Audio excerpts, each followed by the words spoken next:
Hi everyone, Dr. Cordier here. I hope everybody's doing well today, and I hope you're staying safe and healthy and motivated. And talking about motivation, I thought that we could kind of address that problem today. I know a lot of us are feeling this lack of motivation. We're feeling lethargic, and some of us are feeling depressed and anxious, all very negative emotions. And these very emotions are directly correlated with our lack of motivation.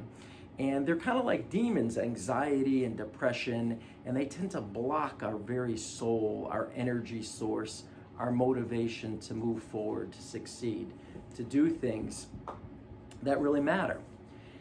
And what we can do is step back and kind of change our outlook, change the way we look at things, the way we look at life, and actually sweep these emotions out of the way. And what we find underneath that is our motivation, right? And procrastination is actually the opposite of motivation. And anxiety and depression and all these negative emotions leads to procrastination. We stall. We say things to ourselves like, oh, I don't really feel like doing this. Do I have to do this? What's it all worth? Why bother? And things like that. And these aren't really ways that we normally behave in most cases. Like I said, a lot of crisis and problems can lead to these difficult situations. So what I want to talk about is our a little bit about our anxiety and depression and where it comes from. And a lot of the times it's past memories. We think about events that happened that were negative, and they tend to rush into our brain, our mind, and we kind of picture images. The brain doesn't really work on the words itself, on, oh my God, this happened to me when I was younger, it was a terrible thing. The brain conjures up images of these events or images of what might happen. Oh my God, it's going to be terrible if we catch this coronavirus and my whole family gets it, and what are we going to do if that happens? Our brain actually looks at it like it's going to happen. And when this happens, it's going to be really, really terrible. So we picture these events happening in our brain, either memories of the past that already happened, or things that might happen, or even sometimes things that are happening now. So we picture these things in our head, and we see this image, this kind of video imagery or photo imagery, and we respond to that imagery.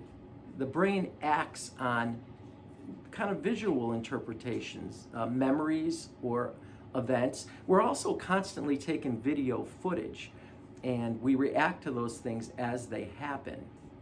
And the thoughts that correlate with those emotions that these events trigger, whether they're memories or whether they're happening or they're future projections, the emotions correlated with this kind of cloud our way of seeing things. And we can add to the picture, we can take things away from the picture, and things can be really distorted.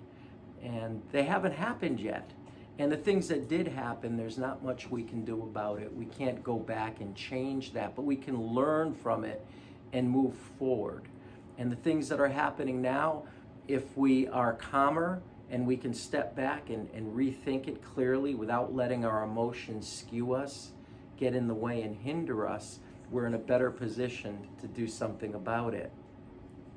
So that's really important to understand and to know. So we need to, when we feel these emotional surges coming, we need to step back and challenge the thought process and just replace it as quick as you can with, it's going to work out. I don't know what the future's going to bring, but as long as I have a plan and I take care of myself and take care of my family, it's going to be okay. And clear this flooding out of the way. And we find out that when we do, the motivation is there, right? We rest at ease. If I don't feel like doing something, the best thing to do is say, listen, this is something I need to do. I'm going to be better off if I do it, and I'm going to make it happen. And to do it anyway, to act as if we're already there, to do what we need to do, and we'll get there. And there's so many things we can do to end up ahead during this time, during this crisis, where we come out more on the top. Use this as an advantage instead of a disadvantage. Right? You can take your dogs for a walk. You can go hiking You can go on a bike ride. You can write that book that you've been wanting to write. Read that book. Look for new job opportunities. Watch a movie you've wanted to watch for a long time. Learn to connect better with people. Learn to connect better with your family. Find out what makes your kids tick. Find out some of the things that they've been thinking. Get closer to your partner, to your spouse. Be very compassionate with other people and get to know them better. So these are the things that we have to do in order to stay on top of things and to stay motivated and to prevent procrastination from happening. So keep moving ahead and stay safe, and we'll see you again next time. Take care now. And I think right now I am going to take these two guys for a hike, and we are going to get motivated and stop procrastinating. Have a great evening now. Take care. Bye-bye.